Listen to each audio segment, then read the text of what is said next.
പല ഡയമെൻഷനിൽ എന്ത് ചെയ്യണം, നമ്മൾ അതിനെ അനലൈസ് ചെയ്യണം. ഞാൻ ഒരിക്കലും ഡ്രോപ്പ് ചെയ്യാനല്ല പറയുന്നത്. നമ്മളൊരു തോന്നലിനെ വളരെ കോൺക്രീറ്റ് ആയിട്ട് എന്തെങ്കിലും ഇംപ്ലിമെന്റ് ചെയ്യണം. ഒരു 1 CR എൻ്റെ കയ്യിലുണ്ടെന്നുണ്ടെങ്കിൽ നല്ല ഭംഗിയുള്ള ഓഫീസ് ഉണ്ടാക്കും, നല്ല സ്റ്റാഫ്സിന് എടുക്കും, ഒക്കെ ചെയ്യും. അടുത്ത മാസം കൊടുക്കേണ്ട സാലറി കയ്യിലുണ്ടാവില്ല. ബിസിനസ്സുകാർക്ക് മാത്രമെന്നല്ല, പൊതുവെ ജനങ്ങൾക്ക് മുഴുവൻ തോന്നലുകളുടെ അടിസ്ഥാനത്തിലാണ് തീരുമാനങ്ങൾ എടുക്കുക. ഇത് വലിയ പ്രശ്നമാണ്. അടുത്ത മാസം തന്നെ ഒരുപാട് ബിസിനസ് ഉണ്ടാവും, എനിക്ക് ഒരുപാട് പൈസ വരും. തോന്നലാണ്. കയ്യിലുള്ള 10 ലക്ഷം എല്ലാം ആദ്യം തന്നെ ഇൻവെസ്റ്റ് ചെയ്ത് കഴിഞ്ഞാൽ ഒരു മാസം കഴിഞ്ഞ് മൂപ്പർക്ക് മുമ്പോട്ട് പോകാൻ എന്തുണ്ടാവില്ല, വർക്കിംഗ് ക്യാപിറ്റൽ ഉണ്ടാവില്ല. എന്ത് ചെയ്യണത്, നെക്സ്റ്റ് എങ്ങനെ നമ്മൾ തീരുമാനം. ഇത് ഞാൻ സ്ഥിരമായിട്ട് ചെയ്യാന്ന് വെച്ചാൽ എനിക്ക് എന്ത് തോന്നലുണ്ടായി കഴിഞ്ഞാൽ ഞാൻ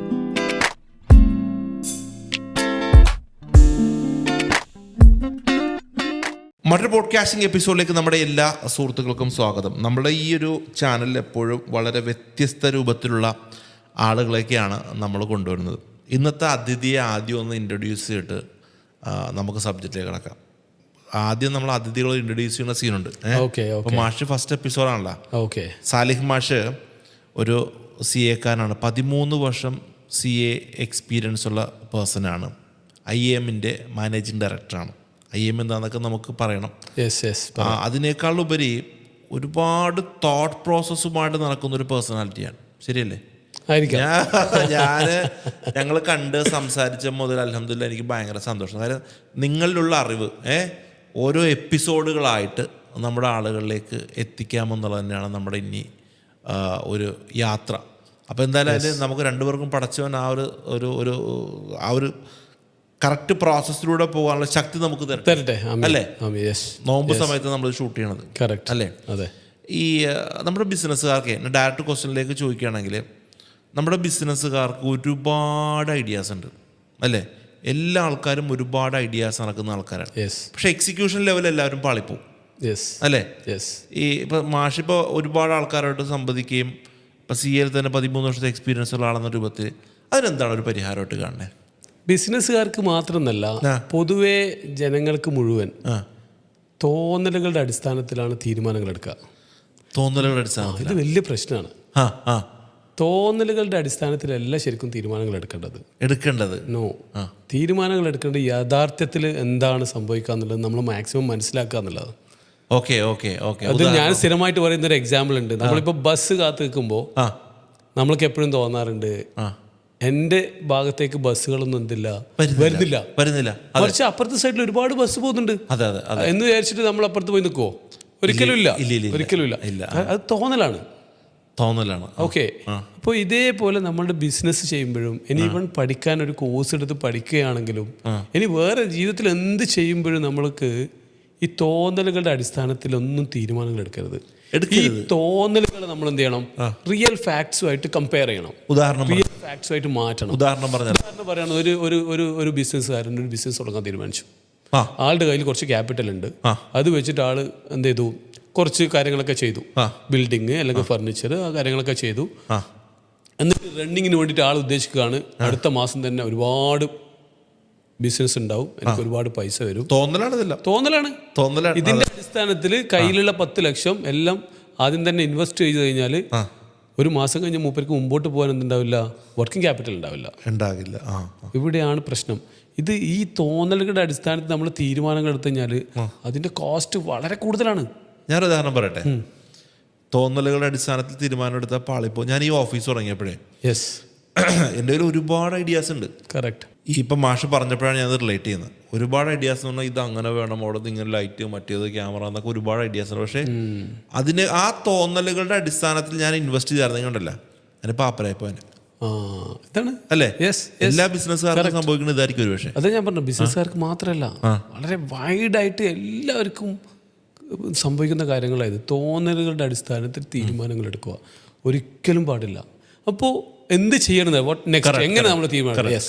ഇത് ഞാൻ സ്ഥിരമായിട്ട് ചെയ്യാന്ന് വെച്ചാൽ എനിക്ക് എന്ത് തോന്നലുണ്ടായി കഴിഞ്ഞാൽ ഞാൻ എന്ത് ചെയ്യും, എഴുതും. ഒരു പേനയും പേപ്പറും എടുത്ത് എഴുതും. അല്ലെങ്കിൽ എൻ്റെ സിസ്റ്റത്തിൽ എന്ത് ചെയ്യും, ഞാനത് ഒരു ടാബ്ലറ്റ് ചെയ്യും. ലൈക്ക് എന്താണ് എൻ്റെ തോന്നൽ, ഞാനിപ്പോൾ ഒരു ബിസിനസ് ചെയ്യാൻ പോവാണ്, നാളെ എന്തായും, അല്ലെങ്കിൽ ഒരു മന്ത് കഴിഞ്ഞാൽ എന്താവും, ഇത് കംപ്ലീറ്റ്. ഇതിന് നമ്മൾ ബഡ്ജറ്റിംഗ് എന്ന് പറയാം. കംപ്ലീറ്റ് എന്ത് ചെയ്യും, ബഡ്ജറ്റ് ചെയ്യും. നമ്മളുടെ തോന്നലുകൾ നമ്മൾ എന്ത് ചെയ്യും, റിയൽ ടേമിലേക്ക് മാറ്റും. എന്നത് വെച്ചിട്ട് എന്ത് ചെയ്യും, നമ്മൾ എക്സ്പേർട്സുമായിട്ട് സംസാരിക്കും. ഇങ്ങനെയാണ് ഞാൻ പ്രതീക്ഷിക്കുന്നത്, ഇതിൽ വരാൻ ചാൻസ് ഉണ്ടോ, ഇതിന്റെ റിസ്കി എലമെന്റ്സ് എന്താണ്. എന്നിട്ട് നമ്മൾ എന്ത് ചെയ്യും, ഒരു 3 സിനാരിയോ ക്രിയേറ്റ് ചെയ്യും. ഒന്ന് വേഴ്സ് സിനാരിയോ, ലൈക്ക് ഞാൻ ഉദ്ദേശിച്ചതൊന്നും നടന്നിട്ടില്ലെങ്കിൽ എന്ത് സംഭവിക്കും, യെസ്, അവിടെ ഞാൻ എന്ത് തീരുമാനം എടുക്കും, വേഴ്സ് സിറ്റുവേഷൻ. പിന്നെ ഒരു മീഡിയം സിറ്റുവേഷൻ, ഞാൻ ഉദ്ദേശിച്ച അത്രയും നടന്നിട്ടില്ല പക്ഷെ ഏകദേശം നടന്നിട്ടുണ്ട്, അങ്ങനെയാണെങ്കിൽ എൻ്റെ തീരുമാനം എന്താണ്, അല്ലെങ്കിൽ വാട്ട് നെക്സ്റ്റ്. പിന്നെ ബെസ്റ്റ്, ഞാൻ ഉദ്ദേശിച്ച പോലെ തന്നെ കാര്യം നടന്നു, എങ്ങനെയാണെങ്കിൽ എന്ത്. അപ്പോൾ ഇൻ ടോട്ടൽ ഞാൻ പറയാൻ ഉദ്ദേശിക്കുന്നത് വെച്ചാൽ നമ്മൾ എന്ത് തോന്നലുകൾ ഉണ്ടായി കഴിഞ്ഞാലും അതിനെന്ത് ചെയ്യണം, ഒരു റിയൽ ഫാക്ടറായിട്ട് കൺവേർട്ട് ചെയ്യണം, കറക്റ്റ് പിക്ചറൈസ് ചെയ്യണം. ലൈക്ക് എങ്ങനെയാ ഓരോ സ്റ്റെപ്പും എങ്ങനെ മുമ്പോട്ട് പോകുന്നുള്ളത് നമ്മൾ കറക്റ്റ് പിക്ചറൈസ് ചെയ്ത് അതിൻ്റെ മുകളിൽ കൂടുതൽ അനാലിസിസ് നടത്തി, കൂടുതൽ ഡിസ്കഷൻസ് നടത്തി, എക്സ്പേർട്സിനെ കണ്ട്, പ്രത്യേകിച്ചും ബിസിനസ് ചെയ്യുന്ന ആൾക്കാർ എല്ലാന്നുണ്ടെങ്കിൽ അവർ വലിയൊരു കുഴിയിലേക്കായിരിക്കും കാലെടുത്ത് വെക്കുന്നത്. വലിയൊരു, കാരണം മേ ബി ഇതിൻ്റെ കോസ്റ്റ് ലാക്സ് ഓഫ് ക്രോഡ്സോ ആയിരിക്കും. കറക്റ്റ്. ഒരുപാട് എന്റർപ്രണേഴ്സ് അവർ ബിസിനസ് തുടങ്ങുമ്പോൾ വർക്കിംഗ് ക്യാപിറ്റലിനെ കുറിച്ച് മൈൻഡ് ചെയ്യില്ല. മേ ബി ഒരു 1 CR എൻ്റെ കയ്യിലുണ്ടെന്നുണ്ടെങ്കിൽ ഞാൻ നല്ല ഭംഗിയുള്ള ഓഫീസ് ഉണ്ടാക്കും, നല്ല സ്റ്റാഫ്സിന് എടുക്കും, ഒക്കെ ചെയ്യും. അടുത്ത മാസം കൊടുക്കേണ്ട സാലറി കയ്യിലുണ്ടാവില്ല. അത് തോന്നലിന്റെ അടിസ്ഥാനത്തിലായിരിക്കും. എന്താ തോന്നുന്നില്ല, ഒന്നാമത്തെ മാസത്തിന് എനിക്ക് ബിസിനസ് വരും, അതിൽ നിന്ന് എന്ത് ചെയ്യും, ഞാൻ ഈ സാലറി കൊടുക്കും എന്നായിരിക്കും ചിലപ്പോൾ ഉദ്ദേശിക്കുന്നുണ്ടാവുക. പക്ഷെ പ്രാക്ടിക്കലി ഒരു ബിസിനസ് തുടങ്ങിക്കഴിഞ്ഞാൽ കുറച്ച് സമയം എടുക്കും. അത് ഒരു കുഞ്ഞ് ജനിച്ചു കഴിഞ്ഞാൽ ആദ്യം അവൻ നടക്കില്ല, ആദ്യം അവൻ ഓടില്ല, അവൻ ആദ്യം എന്താ ചെയ്യുക, ആദ്യം കിടന്ന് നിലവിളിക്കും, അല്ലേ, കരയും, അല്ലേ, പിന്നെ എന്ത് ചെയ്യും, പിന്നെ അവൻ മുട്ടിലെഴയും, പിന്നെ നടക്കും, പിന്നെ ഓടും. പക്ഷെ നമ്മൾ ബിസിനസ് ചെയ്യുമ്പോൾ ആദ്യം ഉദ്ദേശിക്കുന്ന ആദ്യം തന്നെ നടക്കില്ല. അപ്പോൾ അതിന് എൻ്റെ റൂൾ ഇതാണ്, don't let your perception rule you. എൻ്റെ തോന്നലുകൾ എന്നെ ഭരിക്കാൻ പറ്റില്ല. മറിച്ച് എന്ത് ചെയ്യണം, ഈ തോന്നലുകളെ നമ്മൾ റിയൽ ടേം ഫാക്ടറിലേക്ക് കൺവേർട്ട് ചെയ്യാം maximum two the extent possible. എന്താണ് ഫ്യൂച്ചറിലെ കാര്യം നമുക്ക് എന്ത് ചെയ്യാൻ പറ്റില്ല, അത്ര കൃത്യമായിട്ട് പ്രെഡിക്റ്റ് ചെയ്യാൻ പറ്റില്ല. ഈവൻ ദോ ഞാൻ ഈ പറഞ്ഞ രീതിയിൽ എക്സ്പേർട്സുമായിട്ട് സംസാരിച്ചിട്ടും നമ്മളുടേതായിട്ടുള്ള ഒരുപാട് സ്ട്രാറ്റജീസ് ഒക്കെ ഉപയോഗിച്ചിട്ട് നമുക്ക് എന്ത് ചെയ്യാം, ഒരു റിയൽ ടേം ഫാക്ടറിലേക്ക് ഇത് മാറ്റാൻ പറ്റും. എന്നിട്ട് നമ്മൾ എടുക്കുമ്പോഴല്ലോ നമ്മളുടെ സ്റ്റെപ്പുകൾ കുറച്ചും കൂടി ഒക്കെ എന്താ പറയുക, നല്ല സ്ട്രോങ് ആയിട്ടുള്ള സ്റ്റെപ്സ് ആയിരിക്കും. ഈ സക്സസ് ആയിരിക്കുന്ന ആളുകളെല്ലാം ഇങ്ങനെ ആയിരിക്കും അല്ലേ? എനിക്ക് തോന്നുന്നത് എന്തായാലും ഈ ഒരു സ്ട്രാറ്റജി അവർക്ക് ഉണ്ടാവണം. അല്ലെങ്കിൽ വെറുതെ തോന്നലുകളുടെ അടിസ്ഥാനത്തിൽ എല്ലാവരും പറയാൻ പറ്റില്ല, കാരണം നമുക്ക് അങ്ങനെ പ്രെഡിക്റ്റ് ചെയ്യാൻ പറ്റില്ല. ചില ആൾക്ക് എന്തിനാവും, ചക്ക വീണ് മുയൽ ചത്തു എന്ന് പറഞ്ഞ പോലെ ചില ആൾ ആ തോന്നലുകളുടെ അടിസ്ഥാനത്തിൽ പോയിട്ടുണ്ടാവാം. But it's very risky. It's very risky. കാരണം ഇപ്പം ഈ ഫിനാൻഷ്യൽ ടേമിൽ പറയുന്നതെങ്കിൽ ആൾക്കാർ നമുക്ക് മൂന്നായിട്ട് കാറ്റഗറൈസ് ചെയ്യാം. അഗ്രസീവ് ആയിട്ടുള്ള ആൾക്കാരുണ്ട്, അതേപോലെ മോഡറേറ്റ് ആയിട്ടുള്ള ആൾക്കാരുണ്ട്, കൺസർവേറ്റീവ് ആയിട്ടുള്ള ആൾക്കാരുണ്ട്. ഞാൻ പറയുന്നത് ചിലപ്പോൾ ഒരു കൺസർവേറ്റീവ് ആയിട്ടുള്ള അപ്രോച്ച് ആയിരിക്കാം. എല്ലാം എന്ന് വെച്ചാൽ slow runs wins the race, അല്ലെ, മെല്ലെ തിന്നാൽ പനയം തിന്നാൽ പറയാറുണ്ടല്ലോ. ഇതേപോലെ ഒരു കൺസർവേറ്റീവ് അപ്രോച്ചാണ് ഞാൻ എപ്പോഴും എൻ്റെ ഒരു അപ്രോച്ച് അതാണ്. ലൈക്ക് നമ്മൾ വളരെ സൂക്ഷിച്ച് എന്ത് ചെയ്യുക, കാര്യങ്ങൾ എടുക്കുക, എന്നിട്ട് എന്താ മെല്ലെ ഗ്രോ ചെയ്യുക. അതിനാണ് നമ്മൾ സസ്റ്റൈനബിൾ ഗ്രോത്ത് എന്ന് പറയാം. സലീം മാഷപ്പ് ഒരുപാട് പരാജയപ്പെട്ട ബിസിനസ്സുകാരെ കണ്ടു കാണുമല്ലോ, ഒരുപാട് കണ്ടിട്ടുണ്ട്. അവർ ആക്ച്വലി ഈ ഒരു ഘട്ടത്തിൽ സത്യം പറഞ്ഞ് ഞാൻ തോന്നിയതൊക്കെ അങ്ങോട്ട് ചെയ്ത ആൾക്കാരായിരിക്കാം. സത്യം പറഞ്ഞാൽ ഞാനീ പറയുന്നത് ബുക്സിൽ വായിച്ച് പഠിച്ച കാര്യങ്ങളല്ല. മനസ്സിലായി. ഇതുപോലെ പല ആൾക്കാരും കണ്ട് അവർ ചെയ്യുന്ന ബിസിനസ് അറിഞ്ഞ് എന്നതിന് ശേഷമാണ് എനിക്ക് തോന്നുന്നത്, ലൈക്ക് ഇവരൊക്കെ ഈ രീതിയിൽ തോന്നലുകളുടെ അടിസ്ഥാനത്തിൽ പോയപ്പോഴാണ് എന്ത് ചെയ്തിട്ടുള്ളത്, ഫെയിൽ ആയിട്ടുള്ളത്. മനസ്സിലായി. നമ്മുടെ എപ്പിസോഡിൽ നമ്മുടെ ഓഡിയൻസിന് കൊടുക്കാൻ പറ്റുന്ന ഏറ്റവും ഒരു ടേക്ക് അവേ ഞാൻ മനസ്സിലാക്കുന്നത്, നിങ്ങളുടെ മനസ്സിലൊരു ബിസിനസ് ആശയം ഉണ്ട് എന്നുണ്ടെങ്കിൽ അതിനാദ്യം ഒന്ന് റിയലൈസ് ചെയ്യുക. എക്സാക്ട്ലി അല്ലെ, എക്സാക്ട്ലി. ഈ ഒരു തോട്ടിനെ ഒന്ന് റിയലൈസ് ചെയ്യുക. ഇത് എനിക്ക് പറ്റിയതാണോ, ഇത് ഒരു പ്രാക്ടിക്കൽ ആവുമ്പോൾ എന്തെങ്കിലും പ്രശ്നങ്ങൾ ഉണ്ടോ. ഇനി ഇവന്റെ തോട്ടിൽ ചിലപ്പോൾ ഇവൻ ഹൈപ്പിൽ എന്നെ കൊണ്ട് പറ്റും എന്നാണ് തോന്നുന്നെങ്കിൽ പോലും ഒരു ഫർദർ ആയിട്ട് ഒപ്പീനിയൻ ചോദിച്ചാൽ. എക്സാക്ട്ലി. എന്ന് വെച്ചാൽ പല ഡയമെൻഷനിൽ എന്ത് ചെയ്യണം, നമ്മൾ അതിനെ അനലൈസ് ചെയ്യണം. ഞാൻ ഒരിക്കലും ഡ്രോപ്പ് ചെയ്യാനല്ല പറയുന്നത്. മനസ്സിലായി. നമ്മളൊരു തോന്നലിനെ വളരെ കോൺക്രീറ്റ് ആയിട്ട് എന്താ ഇംപ്ലിമെന്റ് ചെയ്യണം. ആ കോൺക്രീറ്റ് ആയിട്ട് ഇംപ്ലിമെന്റ് ചെയ്യേണ്ട ടൂൾസ് ആണ് ഞാൻ പറയുന്നത്. മനസ്സിലായി. നമ്മൾ എക്സ്പേർട്ടിനോട് സംസാരിക്കുക, നമ്മൾ ഈ പറഞ്ഞതുപോലെ ഒന്ന് ടാബ്ലറ്റ് ചെയ്യുക. എന്താണ് ഞാൻ, കാരണം വെയ്ഗായിട്ടുള്ള തോട്ട്സ് ആയിരിക്കും നമുക്ക് ഉണ്ടാവുക. ഇതിനെന്താ ഒന്ന് ടാബ്ലറ്റ് ചെയ്യുക. എൻ്റെ മന്ത്ലി സെയിൽസ് എന്താണ്, മന്ത്ലി എക്സ്പെൻസ് എന്താണ്, ഓരോ 6 മാസത്തേക്ക് എന്താണ്, അഡ്വർടൈസ്മെൻറ്റ് എന്താണ്, ഇതൊക്കെ ഒന്ന് ടാബ്ലറ്റ് ചെയ്ത് കഴിഞ്ഞാൽ you will get the picture. ഈ വെയ്ഗായിട്ടുള്ള തോട്ട്സ് നമുക്ക് എന്ത് ചെയ്യും, ഒന്ന് പിക്ചറൈസ് ചെയ്യാൻ പറ്റും. അവിടെ ഞാൻ പറഞ്ഞില്ലേ ഭയങ്കര സ്ട്രോങ് ആവും. അങ്ങനത്തെ ആൾക്കാർ എന്ത് ചെയ്യും, മെല്ലെ മെല്ലെ മെല്ലെ വിജയത്തിലേക്ക് എടുക്കും. IIM കുറിച്ച് പറയുകയാണെങ്കിൽ എന്താണ് IIM? IIM എന്ന് പറഞ്ഞു കഴിഞ്ഞാൽ ഒരു എഡ്യൂക്കേഷണൽ ഇൻസ്റ്റിറ്റ്യൂഷനാണ്. 2009 സ്റ്റാർട്ട് ചെയ്തത്.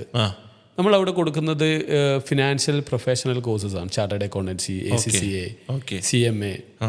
ഇവിടെ നമ്മൾ പ്രത്യേകിച്ച് പറയാന്ന് വെച്ച് കഴിഞ്ഞാൽ ഒരു കൺവെൻഷണൽ ഇൻസ്റ്റിറ്റ്യൂട്ട് ചെയ്യുന്നതിനുപരി നമ്മൾ എന്താ വെച്ചാൽ ആദ്യം ഒരു കുട്ടി വന്നു കഴിഞ്ഞാൽ അവൻ്റെ തോട്ട് പ്രോസസ്സിനൊന്ന് പിടിക്കുക എന്നുള്ളതാണ്.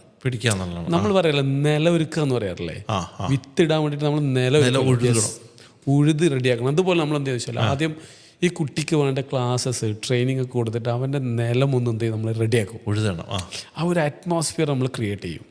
ഓക്കെ, എന്നതിന് ശേഷം എന്ത് ചെയ്യും, അവന് വേണ്ട സാധനങ്ങൾ ഇട്ട് കൊടുക്കും. സോ ഗ്രാസ്പിംഗ് വളരെ ഈസി.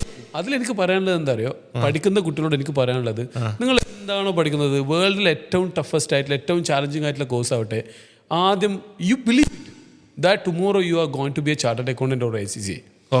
ഈ സാധനം ഈ ബിലീഫ് ഉള്ളിലേക്ക് വന്നു കഴിഞ്ഞാണ്ടല്ലോ പിന്നെ അവൻ്റെ ആക്ഷൻസും അവൻ്റെ ചിന്തയൊക്കെ എന്തായിരിക്കും, as if is A professional. അയാളൊരു പ്രൊഫഷണൽ ആയിട്ടാണ് അയാൾ എന്താ ചെയ്യുക, ബിഹേവ് ചെയ്യുക. സോ ഈ ബിഹേവിയറിൽ അവർ പഠനത്തിന് ബാധിക്കും. പഠനത്തിൽ ഇതേപോലെ ഉണ്ട്. അവനോട് പോയിട്ട് പഠിക്കടാ എന്ന് പറയുന്നത് ഒരു ആവശ്യമില്ല. കാരണം എന്താ, he believe himself that he will be a chartered accountant. So ഈ രീതിയിലേക്ക് നമ്മൾ വരുന്ന എല്ലാ കുട്ടികളും ഈ തോട്ട് പ്രോസസ്സിലേക്ക് എത്തിക്കുക എന്നുള്ളൊരു പ്ലാനിലാണ് നമ്മൾ എപ്പോഴും മുമ്പോട്ട് പറയുന്നത്. 100% അത് സക്സസ് ആണെന്ന് വെച്ച് കഴിഞ്ഞാൽ എനിക്കത് പറയാൻ പറ്റില്ല. But we are trying for that. This are the pattern. Yes, this is our pattern. പക്ഷേ ഒരു വാസ്റ്റ് മെജോറിറ്റി അത് എന്താണ്, അക്സെപ്റ്റഡ് ആണ്. റിസൾട്ട് ഉണ്ട്, ടാർഗറ്റ്സ് എന്താ പറയുക, ഒരുപാട് റാങ്ക്സ് അച്ചീവ് ചെയ്തിട്ടുണ്ട്. സോ ഈ രീതിയിൽ തന്നെയാണ് നമ്മൾ മുമ്പോട്ട് പോകാൻ ഉദ്ദേശിക്കുന്നത്. വെരി ഹാപ്പിയാണ് എന്നുവെച്ചാൽ മുമ്പോട്ട് പോകുമ്പോൾ ഒരുപാട് ചാർട്ടേഡ് അക്കൗണ്ടൻസ് സ്റ്റുഡൻസ് ഉണ്ട്, ഒരുപാട് so many scattered round the globe. വളരെ ഹാപ്പിയാണ്. നമുക്ക് ഓരോ എപ്പിസോഡുകളിലും ഇതേപോലെ തന്നെ ബിസിനസ്സുകാരുടെ ഇപ്പം നമ്മൾ നേരത്തെ തോട്ടിനെ പോലെ പറഞ്ഞ പോലെ ഓരോ എപ്പിസോഡുകളിലും നമുക്ക് വ്യത്യസ്ത രൂപത്തിൽ ചിന്തിക്കണം. എന്തായാലും കൊള്ളാം. നമ്മുടെ ഓഡിയൻസിനെ സംബന്ധിച്ചിടത്തോളം വളരെ വലിയൊരു എക്സ്പീരിയൻസ്. ഞാൻ നമ്മുടെ ഓഡിയൻസിനോട് ചോദിക്കുന്ന ഏറ്റവും പ്രധാനപ്പെട്ട കാര്യം, നിങ്ങളൊരു പക്ഷേ ഒരു ബിസിനസ്സുകാരനായിരിക്കാം, അല്ലെങ്കിൽ ബിസിനസ് പരാജയപ്പെട്ട് നിൽക്കുന്നൊരു സിറ്റുവേഷൻ അങ്ങനെ ആകാതിരിക്കട്ടെ. ആളാണ് എന്നുണ്ടെങ്കിൽ ഈ പറഞ്ഞ പോലെ ഉണ്ടായിരുന്ന ഐഡിയനെ അവിടെ ഇവിടെ നോക്കാതെ ഇംപ്ലിമെന്റ് ചെയ്തുകൊണ്ടാണോ നിങ്ങൾക്ക് പറ്റിയെന്ന് അവരത് കമന്റ് ചെയ്യട്ടെ. അപ്പോൾ മാഷ് വീണ്ടും കാണാം. Thank you Badka for giving such a wonderful opportunity. Thank you so much. Thank you.